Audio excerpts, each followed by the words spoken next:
Alaikum salam wa rahmatullahi wa barakatuh. Muvandimwe arabaza ku mugore utemera aya yemerera abagabo kurongora abagore barenze umwe. Alhamdulillah wassalatu wassalamu ala rasulillah wa ba'd. Aha muri iki kibazo harimo ibice bibiri. Hari ukutemera, hari no kutishimira. Hari ukutemera, hari no kutishimira.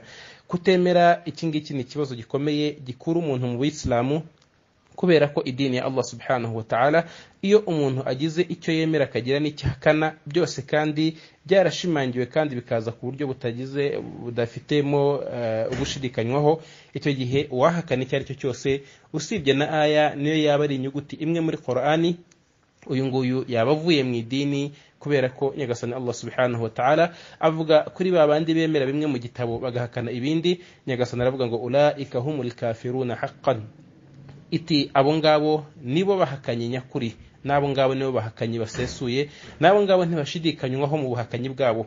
Ibyo ngibyo ni haram muri Islam, ntibibaho, nta nubwo byemeye ko umuntu yaba umuyisilamu akagira aya atemera kubera ko itajyanye n'amarangamutima ye. Ibyo ngibyo ni haram mbi kandi ziriza ikura n'umuntu mu Islamu, kubera ko Imana yamanuye ibyo wemera ni nayo yamanuye n'ibyo ngibyo udashaka kwemera. Niba ushaka kwiyemera ubyemera byose, washaka no kubihakana ukabihakana byose, ibyo nibikureba, ariko ntago byemerwa kwemera igice no guhakana ikindi.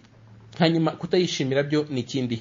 Kutayishimira ni ikindi kigabanya imani y'umuntu, kikanagabanya n'ubugandukiramana, ariko ntibimukure mu idini, kubera ko itegeko rishobora kukubangamira bityo nturyishimire muri weho.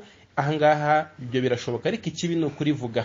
Ariko iyo umuntu atishimira n'itegeko, nabyo haba harimo agace mu gace ka imani nkeya, ariko bitamukura mu idini, bitari byaba n'ikibazo, kubera ko kugira ngo umuntu abashe gukora itegeko no kuryishimira, ibyo n'urwego rw'ukwemera rugenda ruzamuka. Naho kuba umuntu yafuhira itegeko runaka cyangwa se yarakazwa n'itegeko runaka bititwa kurakara, ahubwo ari uko rimubangamiye, ibyo ngibyo ni ibisanzwe. Niyo mpamvu na nyagasani Allah subhanahu wa ta'ala yavugaga ati kutiba alaykum alqitalu wa huwa kurhun lakum. Nyagasani akavuga ati mwategetswe kurwana mu nzira y'Imana, kandi ibingibi ntimubyishimira. Ibingibi rero kutabyishimira kwabo ntago bibakura mu idini, nta nubwo ari ikibazo. Ikibazo ni ukuba waryanga cyangwa se ukaryamagana cyangwa se ukabivuga, ariko kutagira ubwisanzure cyane muri weho gushingiye ku marangamutima, ibingibi ntago bikura mu idini, nta nubwo ari n'icyaha. Iyo ngiyo ni kamere muntu, gusa umuntu aba agomba kuyirwanya kugira ngo yuzuze imani ye. Wallahu a'lam.